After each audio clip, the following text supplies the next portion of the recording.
SSC 25 যারা এই ভিডিওতে ক্লিক করেছো, জাস্ট সামনের কয়েকটা মিনিট আমার সাথে থাকো।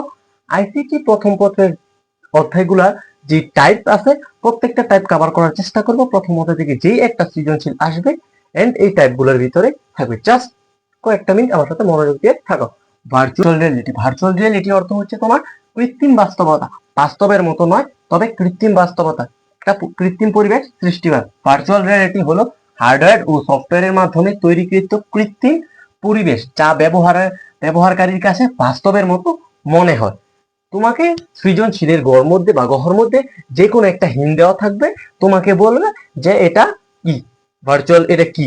তখন তুমি জাস্ট ভার্চুয়াল রিয়েলিটির যে হিন্টগুলা এগুলোর সাথে মিললে জাস্ট এই সংজ্ঞাটা লিখে একটু ব্যাখ্যা দিবে। তারপরে এটার ব্যবহার কোন কোন ক্ষেত্রে, শিক্ষা ক্ষেত্রে ব্যবহার হয়ে থাকে, চিকিৎসা ক্ষেত্রে ব্যবহার বলতে যেমন ওপেন হার্ট সার্জারি, যখন নতুন যারা ডাক্তারি প্রশিক্ষণ তারা তাদের প্রশিক্ষণ দেওয়ার সময় একটা মানুষের জীবিত মানুষকে দিয়ে তার প্রশিক্ষণ দেওয়া যাবে না, জীবনের ঝুঁকি থাকে, সেই ক্ষেত্রে ভার্চুয়াল রিয়েলিটি ব্যবহার করে এই কাজগুলো করানো হয়। তারপরে কার ড্রাইভিং গাড়ি প্রশিক্ষণের সময় তুমি যখন নতুন গাড়ি প্রশিক্ষণ নিতে যাবে তখন প্রথম দিয়ে তোমাকে হাইওয়েতে নামায় দেওয়া হবে না, কারণ এখানে তোমার জীবনের ঝুঁকি থাকতে পারে।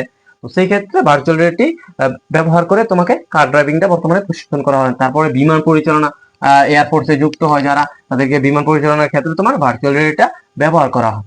সেনাবাহিনীর যুদ্ধক্ষেত্র পরিচালনার ক্ষেত্রেও ভার্চুয়াল রিয়েলিটি ব্যবহার হয়ে থাকে। সেনাবাহিনীর যুদ্ধের মধ্যে তোমার একটা সৈনিক যদি প্রথম দিনে যুদ্ধ দিয়ে দেওয়া হয় বা 5টা মানুষকে সামনে দাঁড় করে রেখে তোমার দেওয়া হয় যে তুমি এবার ট্রেনিং নাও, তাহলে হয় এই পক্ষের বা এই পক্ষের একজন নিহত হবে। তো এইটা তোমার ভার্চুয়াল রিয়েলিটির মাধ্যমে করানো হয়, কারণ এটা গ্রাফিক্স দেখে তখন এটা প্রাণের ঝুঁকি থাকে না। ওকে, তারপরে ভার্চুয়াল রিয়েলিটির কিছু কুপ্রভাব রয়েছে, যেমন ভার্চুয়াল রিয়েলিটিতে যে জিনিসগুলো ব্যবহৃত হয় এগুলোর চড়ার দাম এবং এটা স্বাস্থ্যের জন্য ক্ষতিকর। কল্পনার জগতে বিচরণ, মানুষ তখন কল্পনার জগতে বিচরণ করে, এটা কিন্তু বাস্তব নয়, বাস্তবের মতো। তারপরে মনুষ্যহীনতা, ভার্চুয়াল রিয়েলিটি তখন মানুষের মধ্যে ডিস্টেন্স সৃষ্টি হয়, মনুষ্যহীনতা। তো তারপরে আমরা পরবর্তী টপিকে চলে যাই। তো তারপরেরটাই বায়োমেট্রিক্স হলো বায়োলজিক্যাল ডাটা ব্যবহার করে ব্যক্তিকে অদ্বিতীয় হিসাবে শনাক্ত করার পদ্ধতি বায়োমেট্রিক্স হচ্ছে তোমার দুই প্রকার, শরীরবৃত্তীয় বায়োমেট্রিক্স, একটা হচ্ছে আচরণগত বায়োমেট্রিক। আঙুলের ছাপ শনাক্তকরণ, হাতের রেখা শনাক্তকরণ, আইরিশ শনাক্তকরণ, মুখমণ্ডল শনাক্তকরণ। তারপরে আচরণগত যে বায়োমেট্রিক্স, কণ্ঠস্বর যাচাই, হাতের স্বাক্ষর শনাক্তকরণ, কিবোর্ড টাইপের গতি যাচাই, এগুলা। যেমন আচরণগত কণ্ঠস্বর, আমার কণ্ঠস্বর একরকম, তোমার কণ্ঠস্বর আরেক রকম, হাতের স্বাক্ষর এক একজনের স্বাক্ষর ভিন্ন রকম হয়ে থাকে, কিবোর্ড টাইপিং এর গতি কারো 30-40 এরকম। তারপরে শারীরবৃত্তীয়, যেমন আঙুলের ছাপ ব্যবহার করে, যেমন আমাদের যে নির্বাচনের ভোট দেওয়ার পদ্ধতি, এটা আঙুলের ছাপ। অনেকের বাসার দরজার মধ্যে থাকে, অনেক অফিস আদালতের মধ্যে দরজার মধ্যে ফিঙ্গারপ্রিন্ট দিয়ে ঢুকতে হয়। তারপরে আইরিশ, মুখমণ্ডল শনাক্তকরণ, মুখমণ্ডল স্ক্যান, যেমন আমাদের মোবাইলের মধ্যে তোমার এই লক দেওয়া থাকে, ফেস লক দেওয়া থাকে, এইটা। ঠিক আছে, তো এরকম বায়োমেট্রিক্স থেকে কিরকম কোশ্চেন আছে, যেমন বইয়ের মধ্যে উদ্দীপকে একটা কথা বলা থাকবে, যেমন রফিক সাহেব অফিসে ঢোকার সময় বিশেষ এক পদ্ধতিতে অফিসে ঢুকেছেন ওনার মুখমণ্ডলের ফেস দিকে। তো এটা কি, মুখমণ্ডল ব্যবহার করে উনি রুমে ঢুকেছেন, তো এটা হচ্ছে বায়োমেট্রিক্স। তো এটা জাস্ট বায়োমেট্রিক্স লিখে তোমরা বায়োমেট্রিক্স এর সংজ্ঞাটা দিয়ে জাস্ট কয়েকটা কথা লিখে দিবে, ভালো একটা মার্ক পাবে। তারপরে ন্যানো টেকনোলজি, কয়ের মধ্যে সংজ্ঞাটা চলে আসে, বিজ্ঞান প্রযুক্তি ব্যবহার করে 1 থেকে 100 ন্যানোমিটার আকৃতির কোনো কিছু তৈরি করা এবং ব্যবহার করার প্রযুক্তি ন্যানো টেকনোলজি। বিজ্ঞান ও প্রযুক্তি ব্যবহার করে 1 থেকে 100 ন্যানোমিটার আকৃতির কোনো কিছু তৈরি করা এবং ব্যবহার করার প্রযুক্তি ন্যানো টেকনোলজির ব্যবহার বর্তমানে সবচেয়ে বেশি। কেন? সর্বপ্রথম যে মোবাইলটা আবিষ্কার হয়েছে তার ওজন ছিল 1 কেজি, বর্তমানে 100 কেজি, 100 গ্রাম বা তারও কম মোবাইল এসেছে। তো এটা কিভাবে, মোবাইলের প্রত্যেকটা পার্ট আগে যেরকম ছিল মোবাইলের কাজ কিন্তু সেম রয়ে গেছে, বাট যে জিনিসপত্রগুলো এগুলা ক্ষুদ্র আকারে ন্যানো আকারে নিয়ে আসা হয়েছে, এই জন্য মোবাইলের সাইজটা ছোট করা সম্ভব হচ্ছে।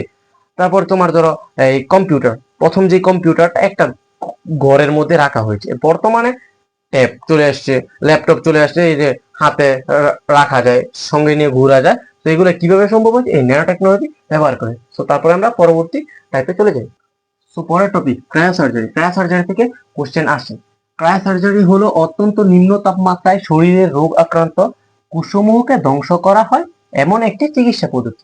ক্রায়োসার্জারি হলো অত্যন্ত নিম্ন তাপমাত্রায় শরীরের রোগ আক্রান্ত কোষসমূহকে ধ্বংস করা হয় এমন একটি চিকিৎসা পদ্ধতি, এবং এটা কাটা ছেঁড়াবিহীন একটা চিকিৎসা পদ্ধতি, কোনো প্রকার রক্তপাত হবে না। হ্যাঁ, তারপরে তাপমাত্রা, ক্রায়োসার্জারিতে তাপমাত্রা হয় -41 থেকে -196 ডিগ্রি সেলসিয়াস। এত নিম্ন তাপমাত্রায় নিয়ে চিকিৎসাটা করা হয়। তরল nitrogen, oxygen, carbon die oxide এই গ্যাসগুলা ব্যবহৃত হয়। সো কোশ্চেনটা কিভাবে করবে যে রফিক সাহেবের ডাক্তার চিকিৎসা করেছেন, কোন প্রকার রক্তপাত হয়নি, এটা কোন ধরনের চিকিৎসা পদ্ধতি?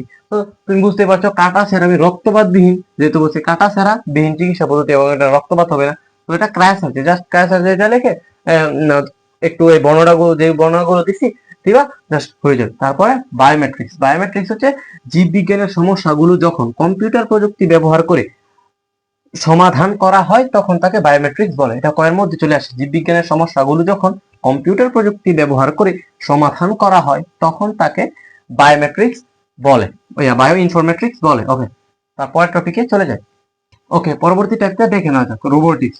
রোবোটিক্স হচ্ছে প্রযুক্তির যে শাখায় রোবটের নকশা, প্রক্রিয়া, কাজ ও প্রয়োগ ক্ষেত্র সম্পর্কে আলোচনা করা হয় সেই শাখাকে রোবোটিক্স বলা হয়। রোবোটিক্সের ব্যবহার বিপজ্জনক কাজে, বিভিন্ন বিপজ্জনক কাজে বর্তমানে মানুষের পরিবর্তে রোবটের ব্যবহার করা হচ্ছে। তারপরে হচ্ছে ভারী শিল্প কারখানায়, শিল্প কারখানায় রোবট ব্যবহার করা হচ্ছে। ঝুঁকিপূর্ণ কাজে, যেসব কাজ মানুষের পক্ষে করা সম্ভব নয়, হ্যাঁ, ওইসব কাজে বর্তমানে রোবট ব্যবহার করা হচ্ছে। নিরাপত্তার কাজে, ঘরোয়া কাজে, সকল ক্ষেত্রে রোবটের ব্যবহার করা হচ্ছে। কিছুদিন আগে বাংলাদেশে সুফিয়া নামক একটা রোবট এসেছে। তারপরে টপিক হচ্ছে আর্টিফিশিয়াল ইন্টেলিজেন্স। আর্টিফিশিয়াল ইন্টেলিজেন্স কৃত্রিম বুদ্ধিমত্তা। আর্টিফিশিয়াল ইন্টেলিজেন্স হচ্ছে মূলত কৃত্রিম বুদ্ধিমত্তা। তো কৃত্রিম বুদ্ধিমত্তা হলো মানুষের চিন্তা ভাবনাকে কৃত্রিম উপায়ে কম্পিউটার প্রযুক্তি নির্ভর যন্ত্রের মাধ্যমে রূপ দেওয়ার ব্যবস্থা।